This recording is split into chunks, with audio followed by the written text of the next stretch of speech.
ابراہیم ہوتا ہے. جو اطمینان ڈھونڈ رہا ہے وہ ابراہیم ہوتا ہے, اور جو نفس مطمئنہ ہو وہ حسین ابن علی ہوتا ہے. سلوات پڑھے محمد والے.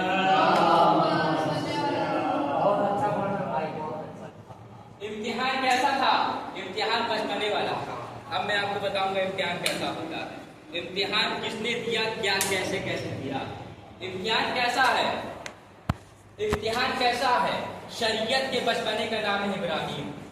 شریعت کے ساری جتنی شریعت ہے اس کے بچپنے کا نام ہے ابراہیم, اور شریعت کی جوانی کا نام ہے حسین.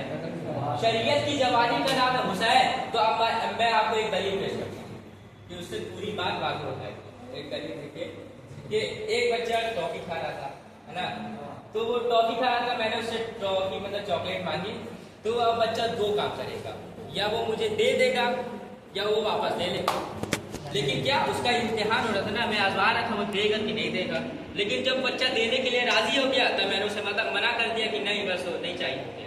تو اسی طرح بالکل ہو بہو جناب ابراہیم کا امتحان ہو رہا تھا. بالکل ہو بہو جناب ابراہیم کا امتحان ہو رہا تھا. پہلی مرتبہ جناب ابراہیم باغ میں, گراؤنڈ میں, مطلب کھیت میں بکریاں چرا رہے تھے. بکریاں چرا رہے تھے. ایک نوجوان شخص آیا, اس نے کہا سبح القدوس رب الملائکۃ والروح. جناب ابراہیم کو یہ کلام اتنا اچھا لگا کہ اس کے پاس دوڑے آ گئے. کہا اے شخص, میری آدھی بکریاں تو لے لے. ایک بار پھر یہ کلام کہہ دے. اس نے پھر کہا سبح القدوس رب الملائکۃ والروح. جناب ابراہیم نے کہا تیری آواز کتنی اچھی ہے, تیری آواز کتنی اچھی ہے. ایک بار پھر کہہ دے, باقی ساری آدھی بکریاں بھی تیری. اس نے پھر پڑھا سبح القدوس رب الملائکۃ والروح.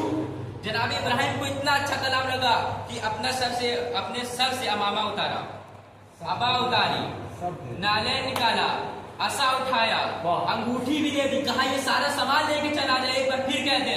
اس نے پھر پڑھا. پڑھنے کے بعد چلنے لگا. جناب ابراہیم نے کہا چل. اس نے بھی کہا نہیں جناب ابراہیم.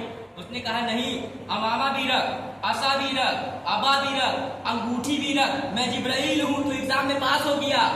میں جبرائیل ہوں, تو ایگزام میں پاس ہو گیا. اب میں پھر اپنا ایک جملہ کہتا ہوں. تو عزیزان محترم, بشری حالت میں جناب ابراہیم جیسا شخص, جناب ابراہیم جیسا نبی, بشری حالت میں جناب ابراہیم جیسا نبی جبرائیل جیسا نور کو نہیں پہچان سکا, تو اندھے ملا کو علی کا نور کیسے پہچانا جا سکتا ہے؟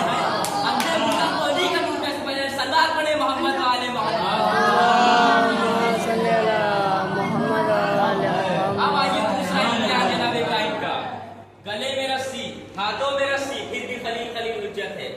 محترم, حجت کے گلے میں رسی آ جانے سے اس کے منصب کو فرق نہیں پڑتا. جو گلے میں رسی آ جانے سے ان کے منصب کو فرق نہیں پڑتا. الٹا وہ نمرود جو گلے میں رسی ڈال رہا ہے وہ خود لعنتی ہو جاتا ہے.